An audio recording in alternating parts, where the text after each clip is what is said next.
Welcome back, everybody. Today we're diving into the world of LLMs. Large language models. LLMs, yes, thank you. Of course. And we're exploring a research paper titled A Wolf in Sheep's Clothing. Generalized nested jailbreak prompts can fool large language models easily.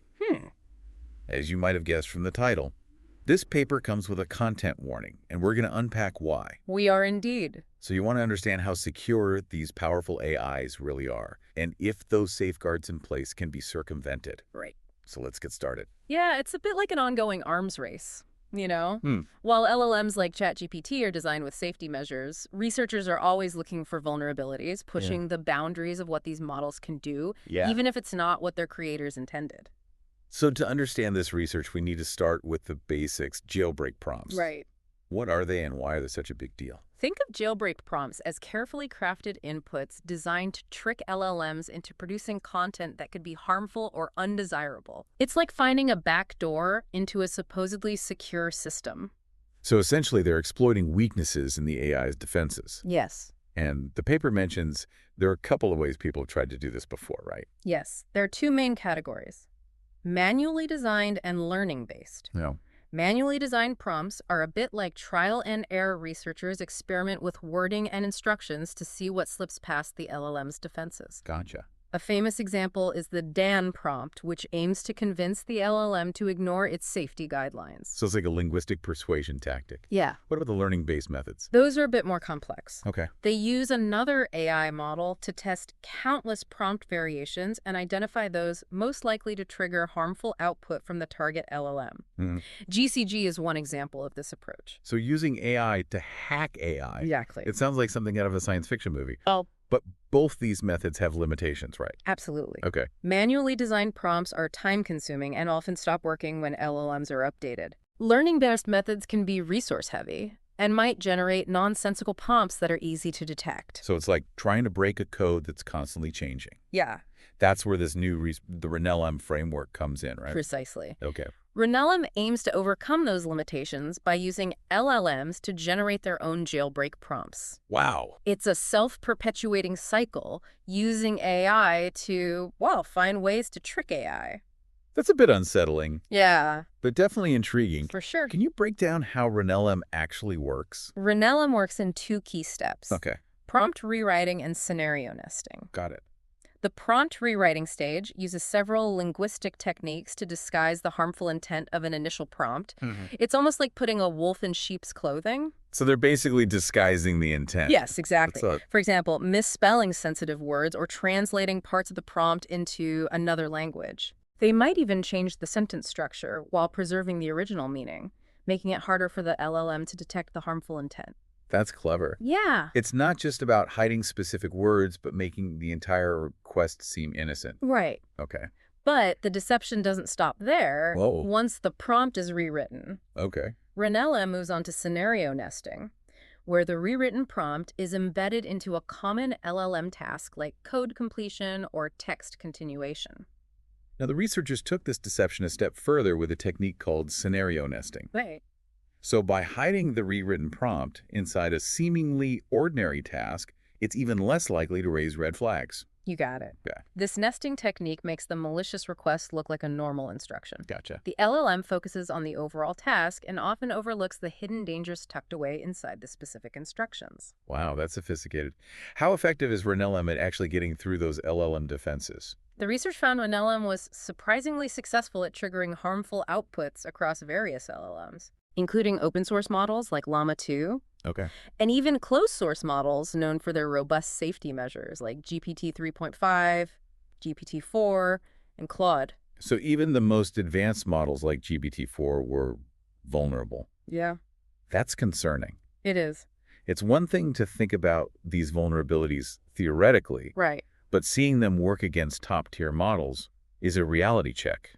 It certainly highlights that even the most advanced LLMs aren't completely secure. Right. And this is where the efficiency of RenLM comes in. Okay. It's significantly faster than previous methods, which means it's more practical for those who might want to exploit these vulnerabilities. So it's not only more effective, but it's faster too. Yes, That's a powerful combination. it is. But why is it so successful?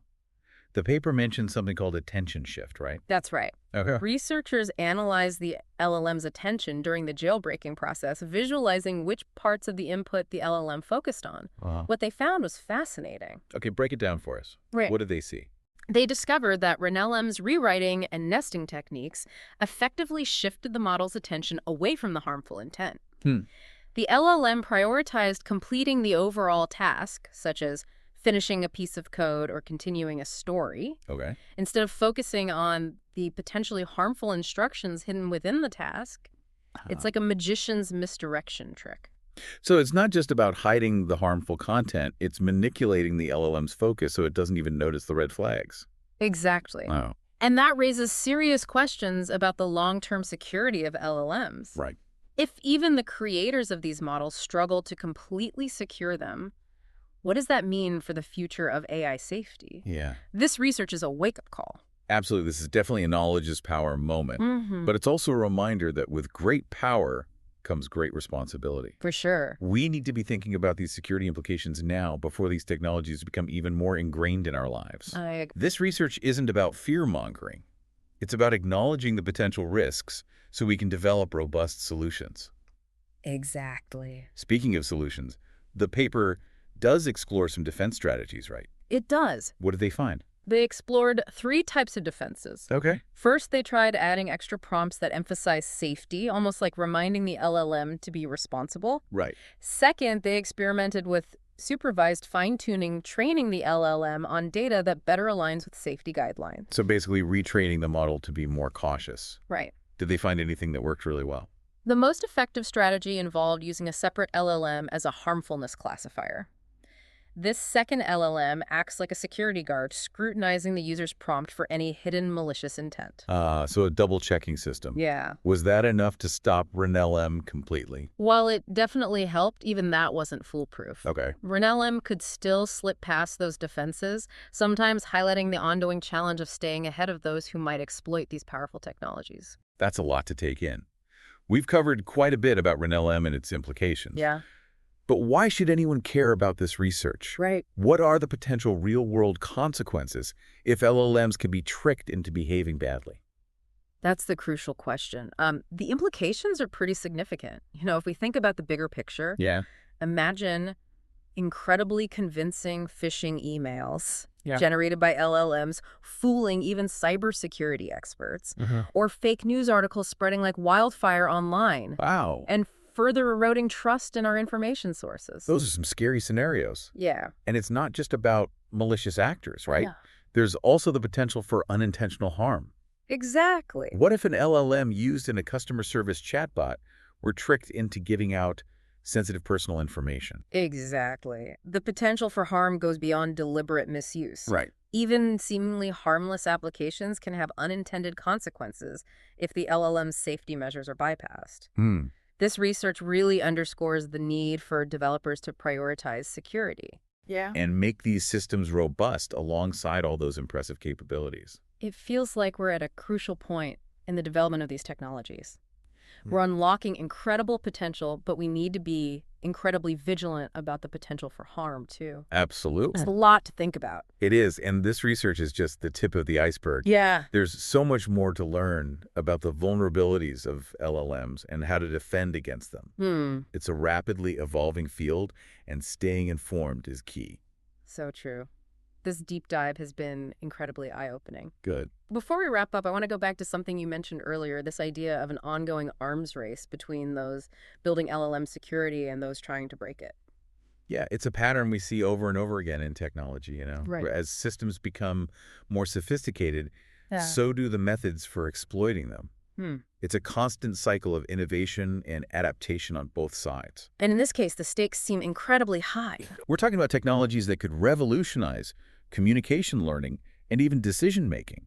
But that power needs to be balanced with a deep understanding of the risks. Absolutely. It's a shared responsibility. Developers need to prioritize. Security researchers need to keep searching for vulnerabilities. Right. And users need to be aware of the potential for manipulation. Yeah. We all need to approach these technologies with caution and critical thinking.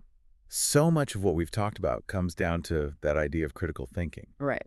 How do we as users navigate this increasingly complex AI landscape and protect ourselves from potential manipulation? That's where media literacy becomes so important. Oh. It's more crucial now than ever to develop those critical thinking skills, to question information sources, consider different perspectives, and be aware of potential bias in the information we consume and the AI systems shaping that information landscape. Like, we need to upgrade our information defenses to become more discerning consumers of content in this AI-powered world.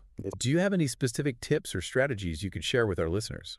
Absolutely. One practical tip is to pay attention to the source of information. Is it a reputable news outlet? Cool. A peer-reviewed research paper?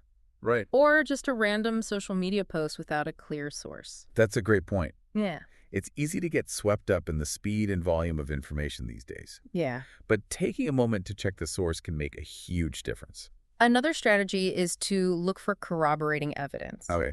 Does the information align with what you already know? Are other credible sources reporting the same thing? Right. Cross-referencing information can help you spot inconsistencies or potential red flags. So it's about being an active participant in how we gather information, not just passively taking in whatever we see on our screens. Exactly. And finally, remember that AI systems are tools, and like any tool, they can be used for good or bad. Right. Be aware of the potential for manipulation. Okay. If something seems too good to be true, it probably is. Don't be afraid to question information, even if it comes from a source you usually trust. Those are some really valuable insights. It's clear that we need to approach these technologies with a discerning eye and a healthy amount of skepticism. We do. And a sense of wonder, too. Yes. LLMs and AI in general offer incredible opportunities. But it's up to us to use them responsibly and ethically. Oh, sure. This research reminds us to be mindful of the potential consequences, both intended and unintended. You're right. It's a balancing act, for sure. It is. Harnessing the power of AI while safeguarding against the risks. Absolutely. And it's a conversation we need to keep having. Right. This deep dive is just one piece of the puzzle. Yeah. The more we understand about these technologies, the better equipped we'll be to navigate the evolving AI landscape. Well said. We've covered a lot of ground today. Listeners, we hope this deep dive has given you a better understanding of the complexities and challenges of AI security. Yeah. But we know this is just the beginning. To help you continue exploring, we encourage you to check out the original research paper, A Wolf in Sheep's Clothing. Generalized nested jailbreak prompts can fool large language models easily. Right. It's available on GitHub, and we'll include a link in the show notes. Perfect. The authors of this paper have done a fantastic job not only highlighting the problem, but also exploring potential solutions. It's a valuable contribution to the ongoing discussions about AI safety and ethics. It's definitely crucial for the research community to be transparent about these vulnerabilities so we can all work toward solutions. For those of you thinking, well, this is all very interesting, but I'm not a tech expert, so what can I do? We get it. But truly, everyone has a role to play in shaping the future of AI.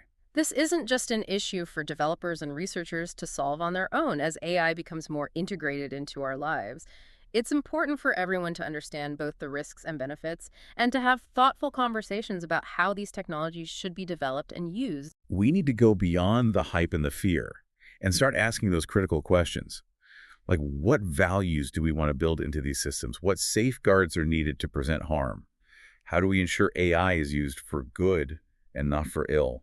Those are the big questions we need to grapple with, and they don't have easy answers, but the more we talk about these issues and raise awareness, the better equipped we'll be to make informed decisions about AI's role in our lives. So true. We're all on this journey together, and it's just the beginning. As we wrap up this deep dive, I want to leave you with one final thought. We talked about how LLMs can be tricked into producing harmful content, but what about the other side of the coin? Could we use these same techniques to enhance LLM safety? And that's an interesting question. Could we use prompt rewriting and scenario nesting to train LLMs to be more resistant to manipulation? Could we use those techniques to build AI systems that are not only powerful, but also deeply ethical and trustworthy? It's a fascinating possibility, and one that definitely warrants further exploration. It reminds us that AI is a tool, and like any tool, it can be used in many different ways. It's up to us to decide how we want to shape its future. And that's the ultimate challenge and the ultimate opportunity. Thanks for joining us for this deep dive. Until next time, stay curious, stay informed, and stay engaged.